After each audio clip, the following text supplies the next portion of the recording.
Line Arabian dates. இப்போ அது line லயனா டே. இது தரும் ஆரோக்கியம் இயற்கையானது. லயன் லயனா பிரீமியம் டேட்ஸ். எந்த சமையலும் ருசி தேடும் ரகசியம். 20 ரூபாய். குக்கர் விசில மறந்து உணவு வீணாகி போச்சா? இனி அந்த கவலையே வேண்டாம். வழங்குகிறோம் உலகின் முதல் விசில் கவுண்டர் குக்கர், புதிய அல்ட்ரா குரோனோ. அல்ட்ரா என்றால் ஆரோக்கியம். பஞ்சாபில் ஆம் ஆத்மியைச் சேர்ந்த பகவந்த் மான் சிங் முதல்வராக உள்ளார். இங்குள்ள பரித்கோட் பாபா பரித் மருத்துவ அறிவியல் பல்கலையில் காலியாக உள்ள 454 பார்மசிஸ்ட் பணியிடங்களை நிரப்ப சமீபத்தில் போட்டித் தேர்வு நடந்தது.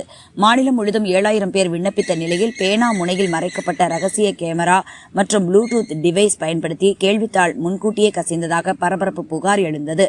வினாத்தாள் 3.5 லட்சம் ரூபாய் முதல் 13 லட்சம் ரூபாய் வரை விலை போனதாக தகவல் வெளியானது. இது தொடர்பாக 7 பேர் கைது செய்யப்பட்டனர்.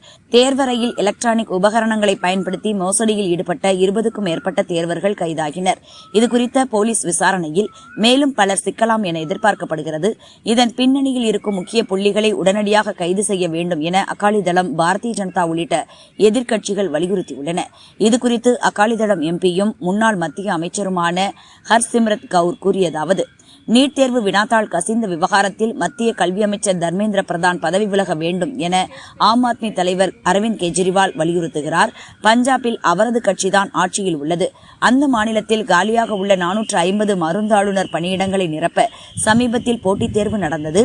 ஆயிரக்கணக்கானோர் தேர்வெழுதிய நிலையில் அதில் கடும் முறைகேடு நடந்தது. தேர்வுக்கு முன் வினாத்தாள் பெற லட்சக்கணக்கில் பணம் கைமாறியுள்ளது. ப்ளூடூத் டிவைஸ் பயன்படுத்தி தேர்வறையில் நடந்த முறைகேடு அம்பலமானது. இதற்கு பொறுப்பேற்று ஆம் ஆத்மியைச் சேர்ந்த பஞ்சாப் கல்வி அமைச்சர் ஹர்ஜோத் பைன்ஸ் தன் பதவியை ராஜினாமா செய்தாரா? சமூக செயல்பாட்டாளர் சோனம் வாங்சுக்கை மத்திய கல்வி அமைச்சர் ஆக்க வேண்டும் என கெஜ்ரிவால் கூறுகிறார். பஞ்சாபில் நடந்த முறைகேட்டுக்கு பொறுப்பேற்று ஹர்ஜோத் பைன்ஸை ராஜினாமா செய்ய வைத்து சோனம் வாங்சுக்கை பஞ்சாப் கல்வி அமைச்சராக்குவாரா? பிறர் மீது குற்றச்சாட்டுவது மிக எளிது. மத்திய அரசை குற்றம் சாட்டும் கெஜ்ரிவால் தன் சொந்த கட்சி ஆட்சியில் உள்ள மாநிலத்தில் நடந்த முறைகேடு குறித்து வாய்ப்பேச மறுக்கிறார். பஞ்சாபில் நடந்த தவறுக்கு யார் பொறுப்பு?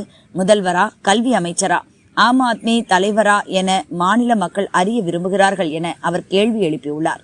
சமூக நல விரும்பியாக தன்னை காட்டிக்கொள்ளும் கெஜ்ரிவால் ஒரு போலி போராளி. தங்கள் கட்சி ஆட்சி செய்யும் மாநிலத்தில் நடந்த முறைகேடு குறித்து எதுவும் பேச மறுக்கிறார். பஞ்சாபில் நடக்கும் தவறுகள் எதுவும் அவர் கண்களுக்கு தெரியாது. இது எப்படிப்பட்ட ஆக்டிவிசம் என்பது தெரியவில்லை என பாரதிய ஜனதா மூத்த தலைவர் அமித் மால்வியா கேள்வி எழுப்பியுள்ளார்.